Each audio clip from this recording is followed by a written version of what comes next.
ولی خدا آقا پرنده رو ببین. با ماجراجوی امروز ما همراه باشین. هر چی میریم جلوتر جاده بدتر خدایی. آقا جاده گله چل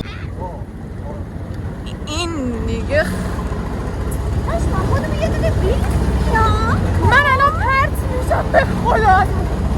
اینجا باغ چاییه. این دیگه تهشه ها.